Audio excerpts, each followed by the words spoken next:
Okay, guys, Chris just called off, middle of the day. He's sick. Guy works through anything. So when he calls off, you know he's dying. Would you say?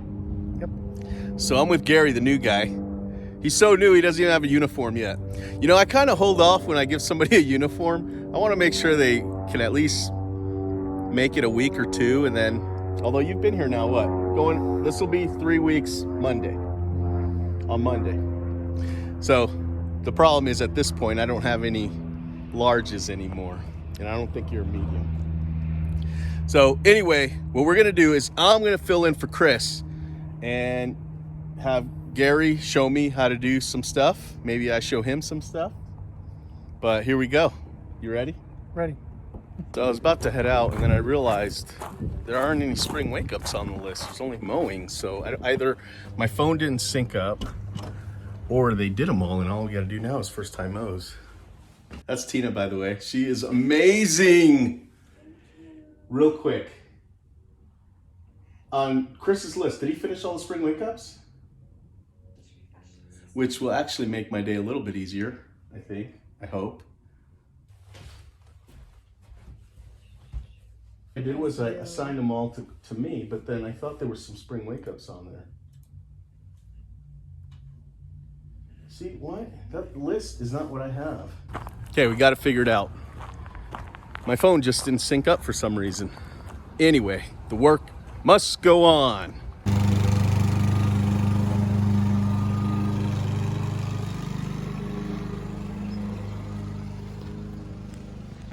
So this is just the first time mow, not too bad. This square footage on this property is about 2,000 square feet, so it's really small. And this is the side yard.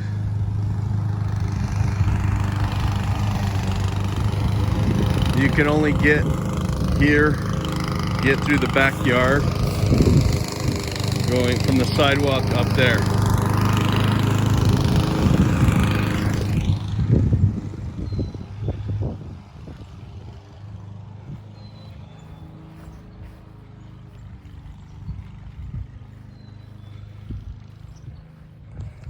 Guys, I just pulled in.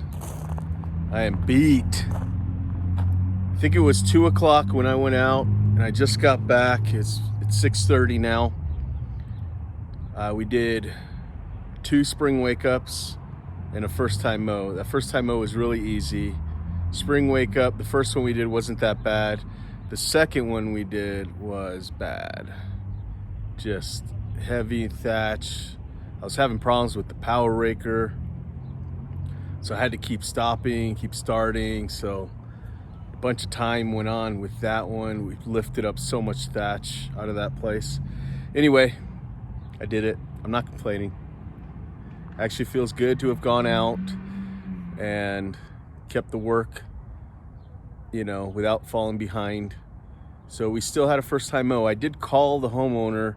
They didn't answer, and it was a customer we're supposed to call before we start. So if you look at it that way, I did everything I was supposed to, and they didn't answer. So everybody else, I have a crew that didn't do 2 houses because they were all the way north of our service area, and in those 2 houses were all the way south, and I didn't have anywhere else to put them to start the day, so I just put it at the end of their route. I thought they were the only ones that could get there soon enough. The problem is they had a overseeding and peat moss, and that house took up 15 bags of peat moss of the, what is it?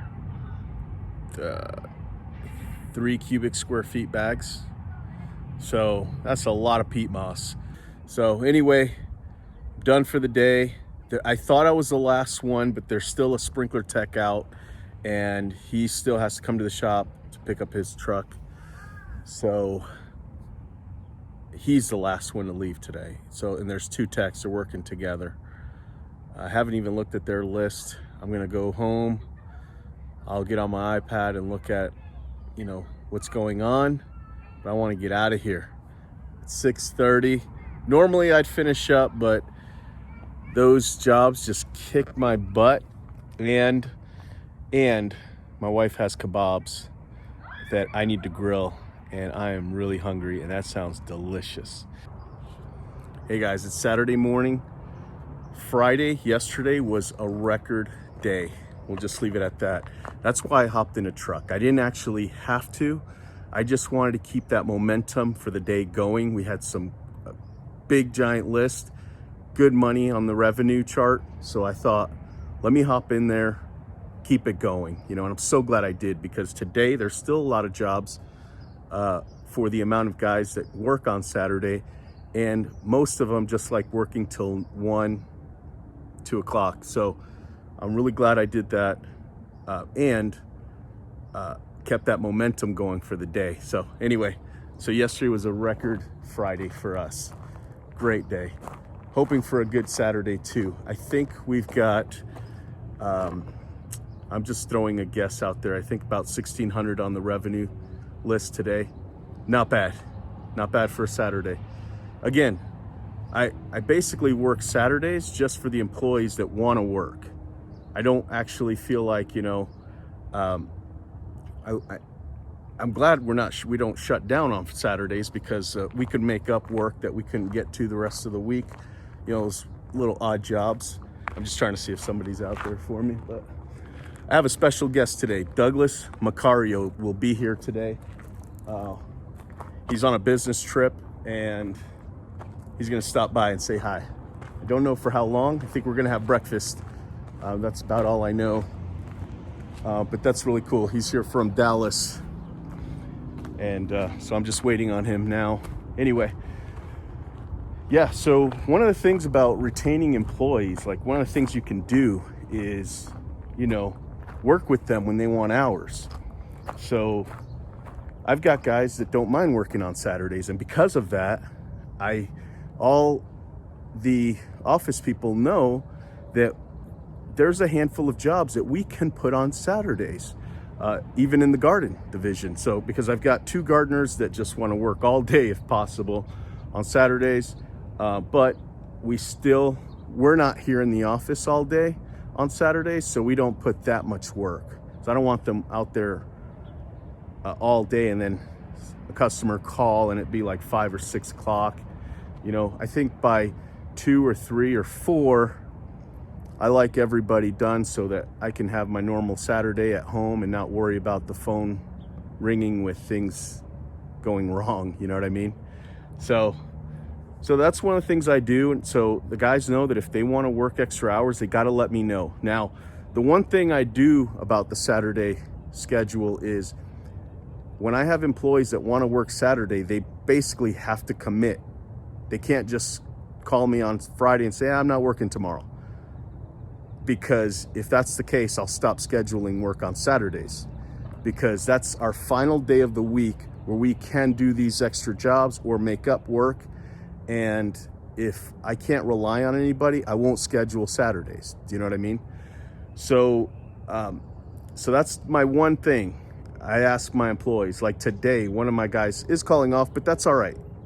He's still going to do a big commercial property that we do. I think it's possibly, no, we do like 4 or 5 commercial properties, and today's one of them.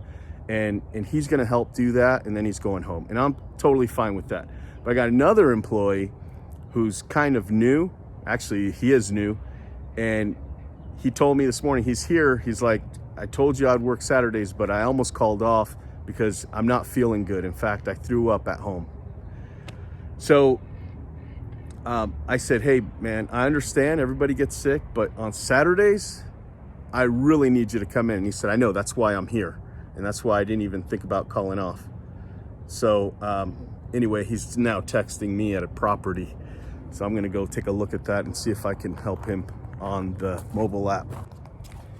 Hey guys, special guest today, Douglas Macario from Macario Brothers Lawn Care in San Antonio. He's here on a business trip, and he stopped by to say what's up. Always appreciate that. Yes, sir. That's Thanks great. for having me. Yeah, we go to conferences well, not together, but we see each other at conferences. Yeah. And we never actually visit each other's businesses because I usually go to Dallas, Fort Worth area.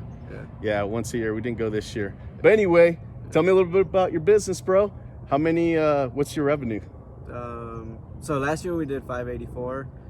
This year, conservatively, we budgeted for 600. So I work with Jim Houston, and Okay.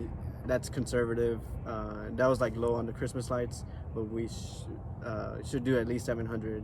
Nice. Or even shoot 750. And that's what you're here for, Jim Houston Conference. Yeah, right. For Green Metrics. Green Metrics.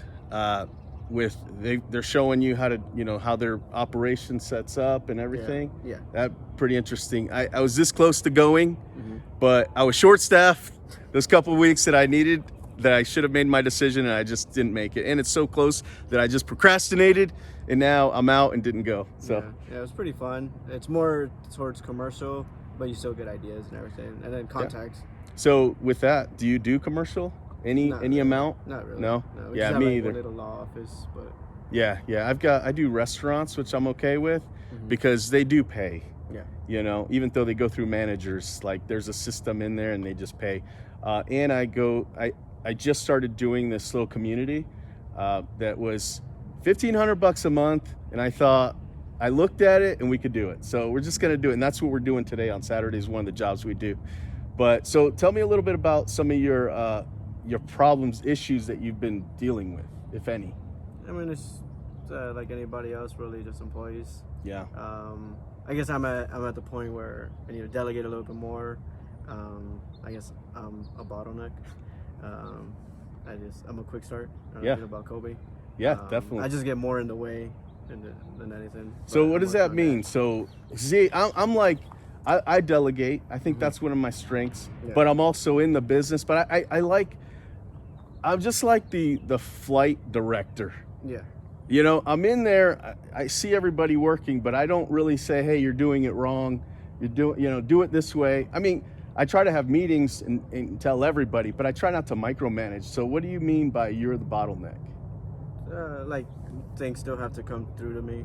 Yeah. It's not like standardized. Okay. So just trying to work on that. So we're trying to hire a part-time person, so they can do the things that I don't really like doing. Like the dispatching? Yeah. Okay. Dispatching, running reports, stuff like that. Yeah.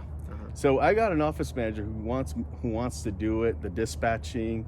I only dispatch the fertilizing, which we don't do this year, but we still do the garden fertilizing and garden weed control. So I do that, and I dispatch all the mowing. Yeah.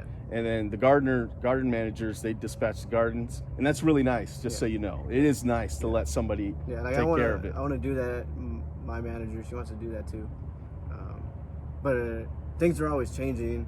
I know. And it's like the communication and stuff. It's kind of hard. Yeah. No, I get it. Yeah, that is a little process to let go of that. Some things. And one thing that I always do, I've always done, and I don't see myself changing that until I get that I'm super comfortable with an operations manager, is charging cards. Like the garden, she charges cards. Yeah, the garden managers, they'll charge, but just blanket charge everybody. I do those. Yeah. No. Yeah. She charges. We do a couple or a fair amount of hourly jobs, so I verify the times. Yeah, you got to verify those. Because the guys, I mean, it's not like they're not gonna clock in, right? So Right. I check Absolutely. just to make sure everything's on point. Yeah. And then Make sure there's them. three men on there. Anything real currency just charges it. Nice. So. Well, great, bro. I'm here giving Douglas a tour of my shop, and we're just going to talk business and maybe have breakfast, right? Yeah. All right, cool. See you guys. Thanks. So that's it for today, guys. Don't forget to subscribe, and I'll see you on the next one.